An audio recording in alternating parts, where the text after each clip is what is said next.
Assalamualaikum warahmatullahi wabarakatuh.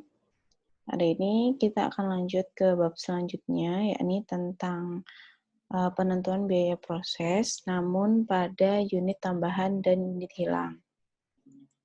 Jadi kalau minggu yang lalu kita membahas tentang 2 departemen untuk penentuan biaya prosesnya, hari ini kita membahas tentang bagaimana sih menghitung laporan biaya produksi ketika ada unit tambahan maupun unit hilang.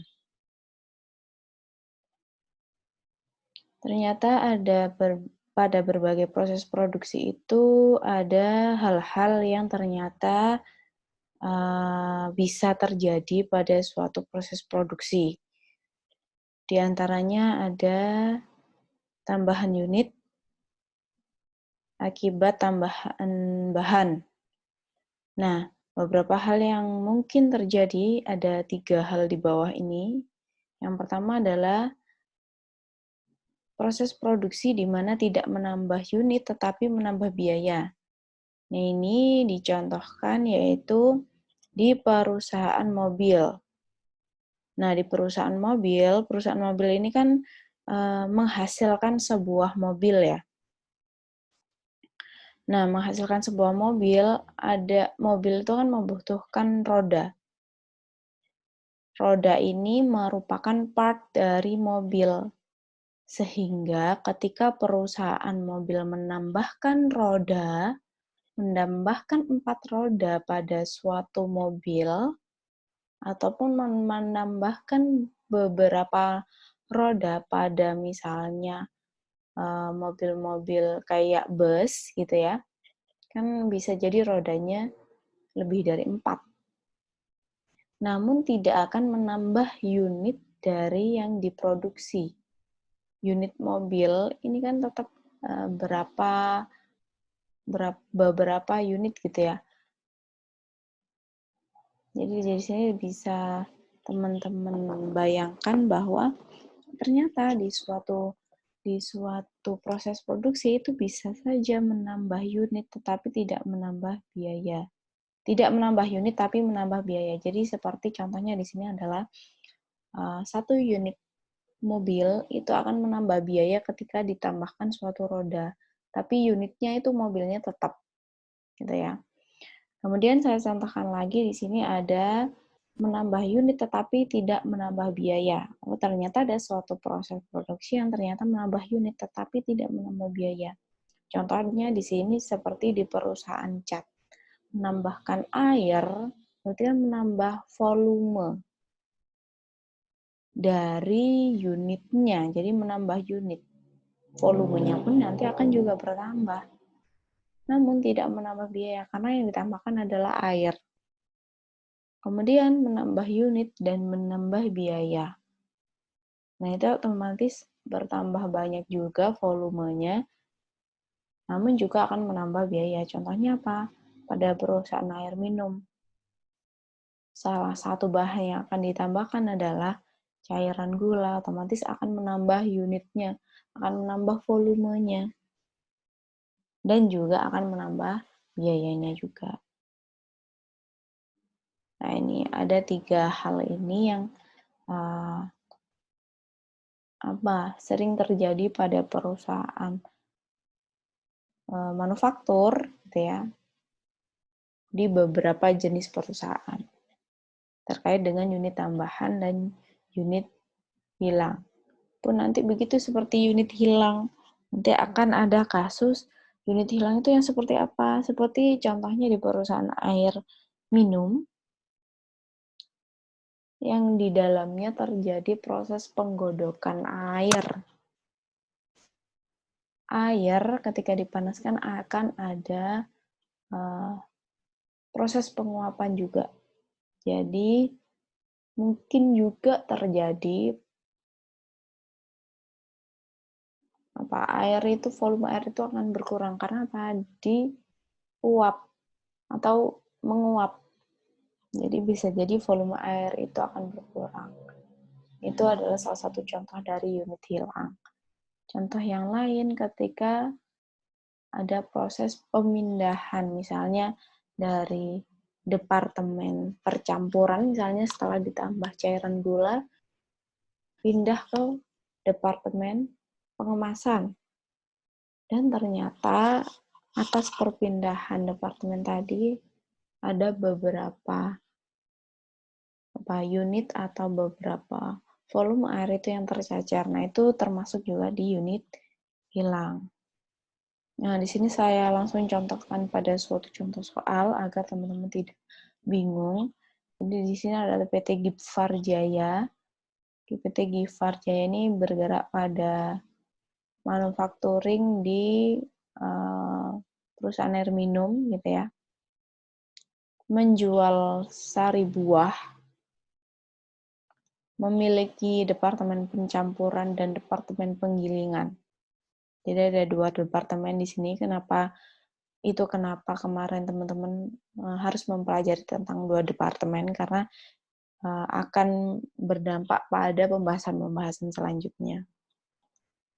Nah, pada departemen pencampuran ini ada air sari buah yang akan ditransfer ke departemen penggilingan dan juga ditambah dengan air berkarbonasi. Nah, mungkin di sini perusahaan air minumnya ini tidak hanya sari buah saja, tapi yang ada rasa-rasa sodanya. Karena apa? Dicampur dengan air berkarbonasi. Nah, data pada departemen pencampuran adalah sebagai berikut.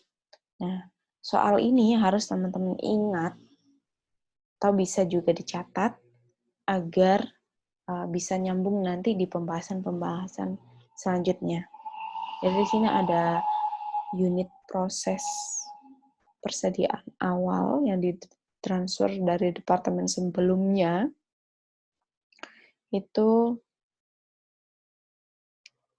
unit persediaan awalnya 1.600 liter, kemudian yang bisa ditransfer dari departemen sebelumnya itu 4.000 liter, kemudian unit tambahannya yang akan ditambahkan di departemen pencampuran yaitu 8.000 liter.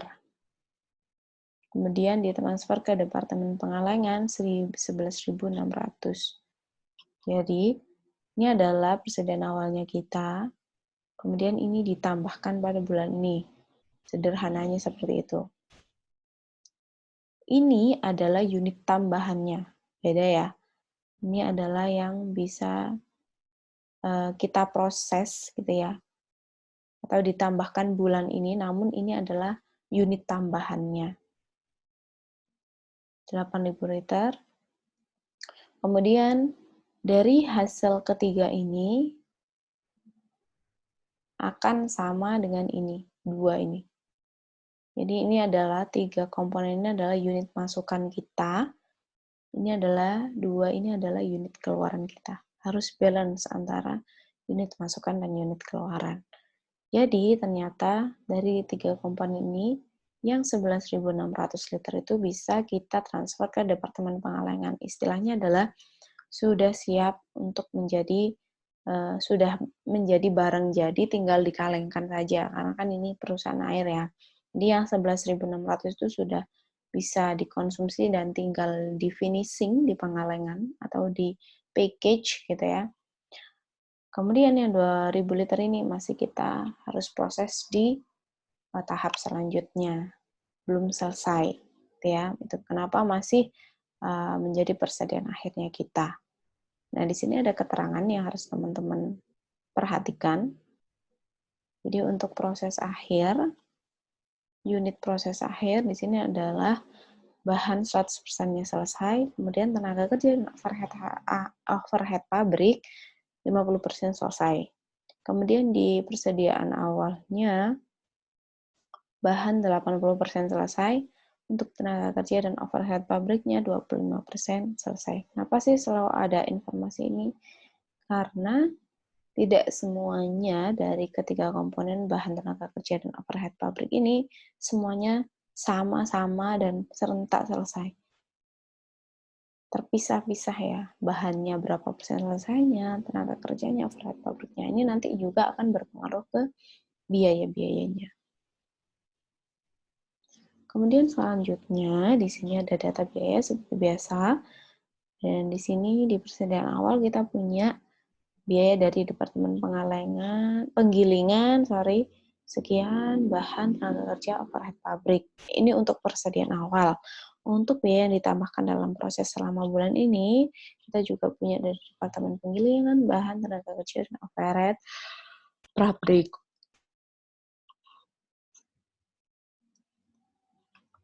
Yang pertama kita lakukan seperti biasa, kita menghitung data kuantitasnya. Ini untuk tambahan unit menggunakan metode rata-rata. Seperti yang sudah saya jelaskan di awal, kita punya masukan tadi tiga hal tadi ya. Unit proses awal ditransfer masuk bulan ini, dan unit ditambahkan ke produksi. Sehingga totalnya adalah 13.600 unit. Keluarannya pun juga sama, 13.600 unit.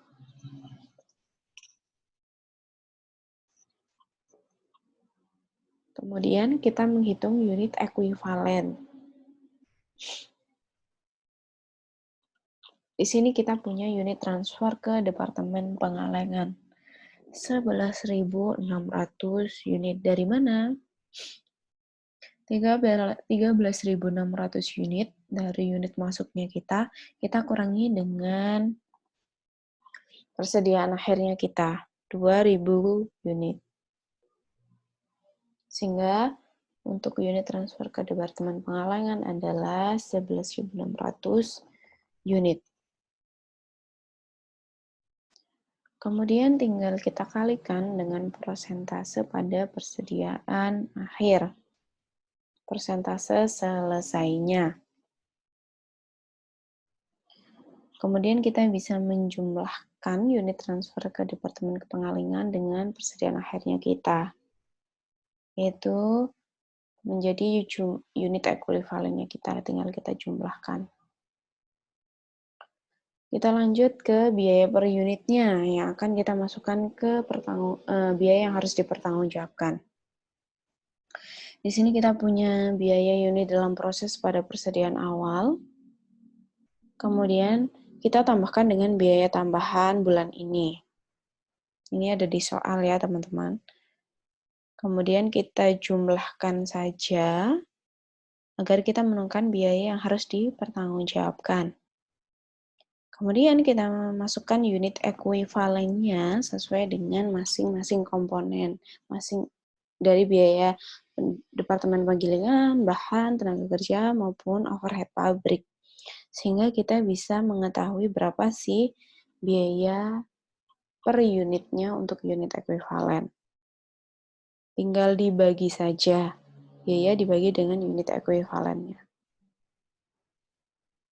Selanjutnya di pertanggungjawaban biaya, kita akan menghitung hampir mirip dengan unit ekuivalen, cuman dikalikan lagi dengan biaya per unit seperti biasanya.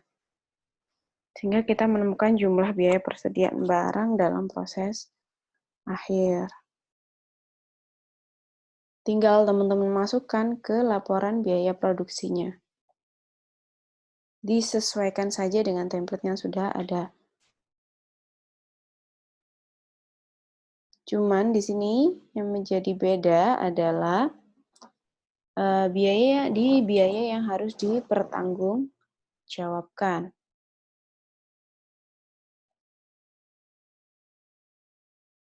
Jadi di sini ada jumlah unit. Kalau biasanya teman-teman kan hanya jumlah biaya ini sampai ke belakang. Biaya per unit. Ini kita tambahkan jumlah unit di sini. Yang pertama ini dari Departemen Penggilingan. Departemen Penggilingan ini kita punya di persediaan awalnya kita. Kemudian dimasukkan biaya-biaya persediaan awalnya dijumlah. Kemudian di sini ada biaya ditambahkan di periode ini. Kita punya biaya yang ditambah. Kita punya unit yang ditambahkan 4.000 di bulan ini. Kemudian Ini adalah unit tambahannya, 8.000 unit. Sehingga kita jumlahkan dari persediaan awal ditambahkan bulan ini dan unit tambahannya, sehingga jumlahnya seperti jumlah masukannya kita. 13.600 unit. 360 ini adalah teman-teman bisa dapatkan dari soal. Ini adalah biaya yang ditambahkan periode ini untuk di Departemen Penggilingan. 5.600 ini dari mana?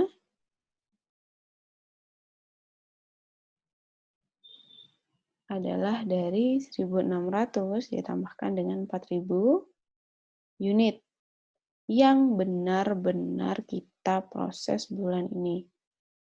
Dikecualikan yang tambahan. Tambahan ini kan kita menginputkan bahan lain untuk kegiatan produksi kita.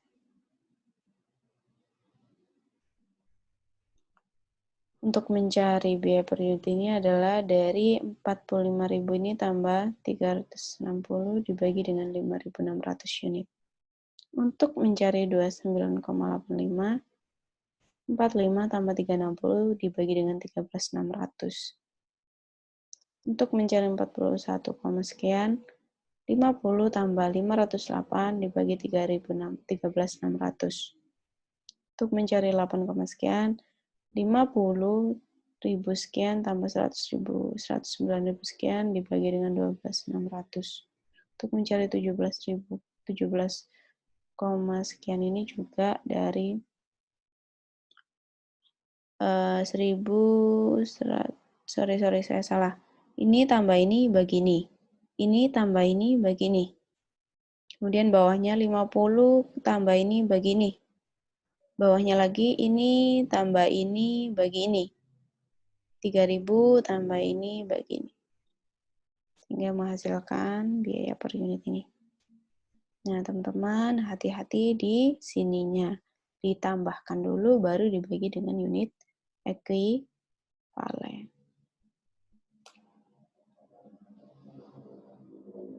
Nah, selanjutnya kita punya pertanggungjawaban biaya. Seperti biasa ya. Mirip dengan perhitungan kita di pertanggungjawaban biaya yang sudah kita hitung sebelumnya.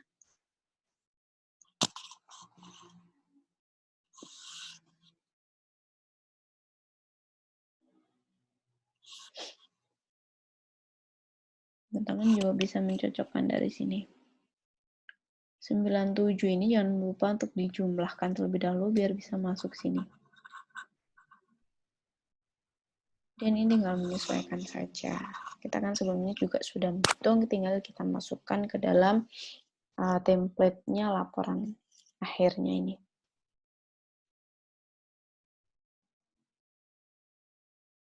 Yang tadi sudah kita bahas adalah metode rata-rata. Sekarang kita membahas selanjutnya di tambahan unit di metode MPKP.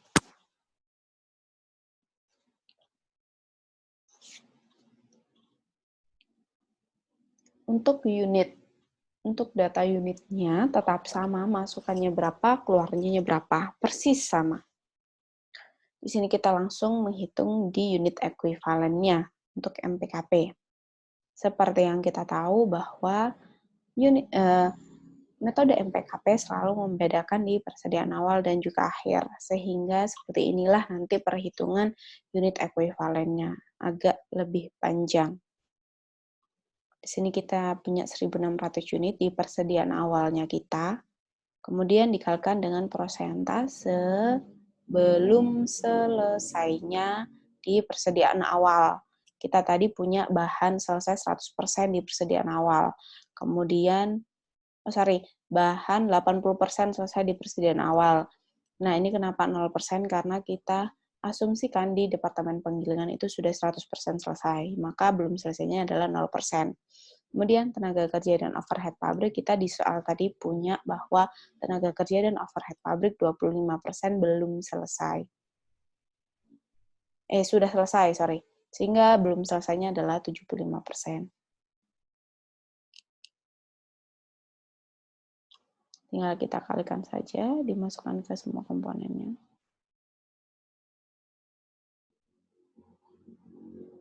Kemudian unit ditransfer masuk bulan ini dan selesai. 11.600 tadi dari mana? Dari masukan kita dikurangi dengan persediaan akhir kan? Namun di sini masih dikurangi lagi dengan persediaan awalnya kita. Sehingga menjadi 1.000 unit. Unit masuk bulan ini dan selesai. Kemudian kita 1.000 unitnya langsung dimasukkan ke 4 komponen ini ya.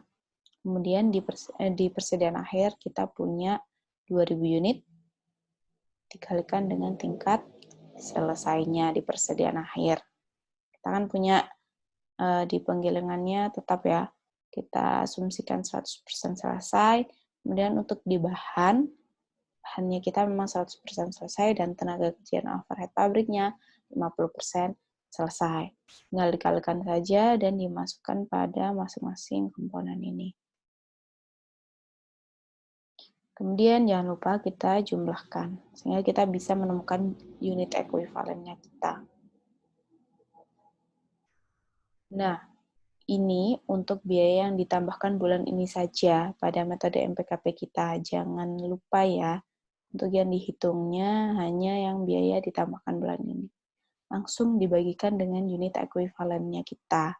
Sehingga kita menemukan biaya per unitnya sekian. Itu bedanya ya, yang tadi rata-rata kita harus menambahkan dulu dengan biaya persediaan awalnya kita.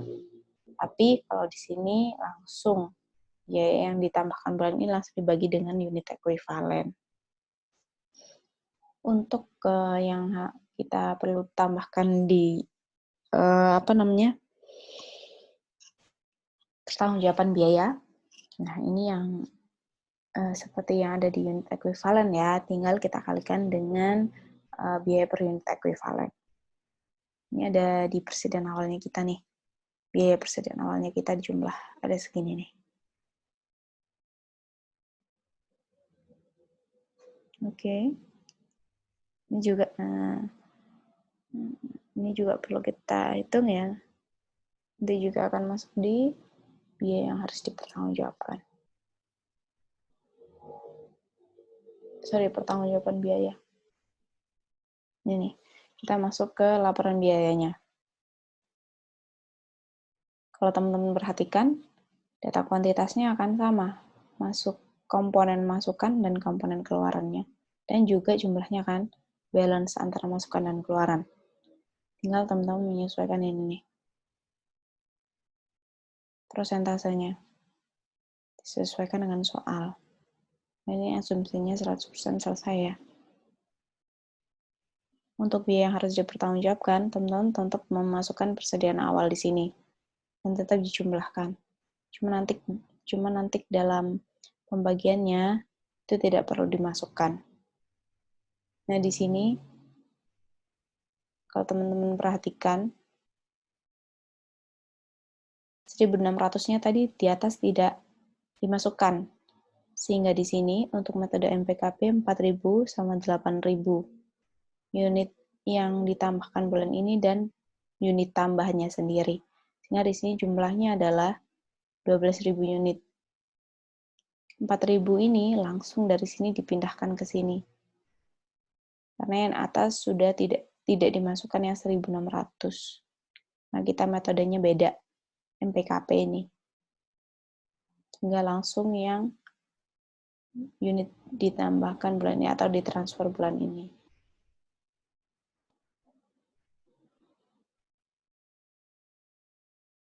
Kemudian di sini 12.000 unitnya tinggal digeser saja.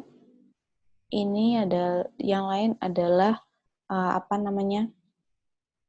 unit ekuivalen. Dari unit ekuivalen, jadi tinggal teman-teman masukkan di situ. Kemudian bawahnya ini teman-teman masukkan juga dari soal. biaya yang ditambahkan bulan ini. Dimasukkan ke masing-masing komponennya itu. Disesuaikan. Untuk mendapatkan ini, seperti yang kita sudah hitung tadi, langsung ini dibagi ini, taruh sini. Ini dibagi ini, taruh sini. Ini dibagi ini, taruh sini. Ini dibagi ini, taruh sini, dan seterusnya. Ini dibagi ini, taruh sini. Karena ini kita metode MPKP, jadi tidak perlu ditambahkan, langsung dibagi. Tidak perlu ditambahkan dengan bulan yang awal tadi ya, di persediaan awal tadi. Teman-teman juga bisa ngecek perhitungannya. Kemudian di pertanggungjawaban biaya, kita punya persediaan awal tadi yang sudah kita jumlahkan sekian. Kemudian ini teman-teman bisa dapatkan dari perhitungan sebelumnya tadi juga, ataupun di unit ekuivalen tinggal ditambahkan lagi perkaliannya dengan unit biaya per unitnya. Masukkan sini. Jangan lupa untuk dijumlahkan. Kemudian kita harus mendapatkan 92,16 ini. Dari 1407 sekian ini dibagi dengan 1600 unit. Hasilnya adalah 92 sekian ini. Kemudian 1000 ini tadi, seperti yang teman-teman bisa hitung tadi, bisa lihat tadi di perhitungan unit ekuivalen 1000 ini dari mana. Kemudian 98 ini dari jumlahnya ini, kita taruh sini, kemudian kita kalikan sehingga mendapatkan ini. Jangan lupa komponen ini dan ini ditambahkan. Kemudian untuk yang ini, teman-teman juga bisa dapatkan di perhitungan sebelumnya tadi ya, yang bisa mendapatkan hasil ini, dan kita bisa jumlahkan ini dengan ini. Hasilnya adalah jumlah yang harus dipertanggungjawabkan sekian. Oke, selanjutnya ada unit hilang. Jadi di sini perlu teman-teman pelajari sendiri tentang yang unit hilang ini, karena ketika saya jelaskan di sini juga nanti durasi waktunya akan lebih lama penjelasan dari saya. Sehingga unit hilang silahkan dipelajari sendiri teman-teman. Saya akan melihat video ini ketika views-nya sudah sesuai. Unit hilang ini, soal unit hilang ini tidak akan menjadi tugas.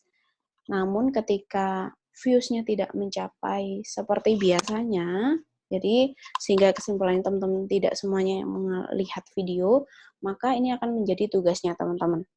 Kalau menjadi tugas, nanti untuk NIM ganjil akan mengerjakan metode rata-rata untuk unit hilang, dan NIM genap akan mengerjakan untuk metode MPKP untuk unit hilang. Jadi silahkan teman-teman pelajari video ini, mempelajari tentang unit hilang juga. Nanti infonya lebih lanjut akan kita share di grup WA. Baik, saya akhiri dengan hari ini. Semoga bermanfaat. Wassalamualaikum warahmatullahi wabarakatuh.